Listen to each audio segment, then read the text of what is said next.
The Big Question. Heavenletter number 5710. July 13, 2016. The question is not so much about, what do I, God, say? The question is more, to whom do I, God, speak? I speak to you, whoever you are or are not at this moment or another. We know you are variable. You do not have to be a split personality in order to have more than one identity. You are a peaceful shepherd, and you are a wild warrior. You are the rose, and you are the daisy. You are the leaf, and you are the tree. You are a mix. You are the blazing sun, and you are the cooling waters. You are everything you have ever thought of, and yet you are none, for you are greater than any magnificence of the world you imagine.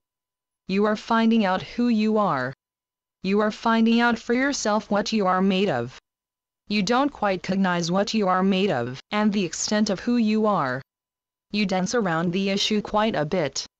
The fact is that you do not yet know your name. I know your name. You wait for me to tell you.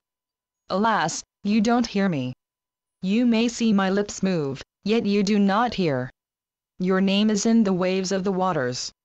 Your name is written on the breeze. Your name is proudly in my heart. You are an exponent of mine. You do not yet know what we are to each other and what your place is in the world. You have a part to play, and play it you will. You are called on for greatness, not paltriness. Open your heart and eyes, and you will see better. You will see farther. You will eclipse the stars. You are the founder of the future of the world. You are the pioneer, and you are the settler. Increase the picture you have of yourself. Knowing who you are is not ego. Ego keeps you from knowing who you are. Ego provides you a poor substitute. Ego is a poor substitute. When you are greatness, what would you fool around with ego for? What do you think you need ego for? On one hand, you have a great fortune. On the other hand, you have a bauble. The bauble is shiny. It catches your attention. The bauble is like the sirens in Greek mythology.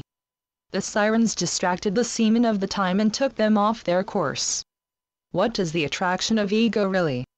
It must be that you take ego for gold when it is not even tin.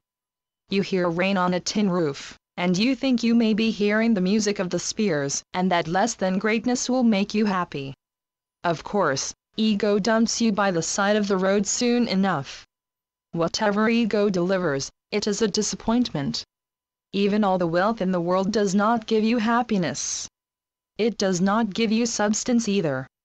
It gives you loss. Ego does not add to you. It takes away. It could be said that you have two choices in life, falsehood or truth. Ego is falsehood.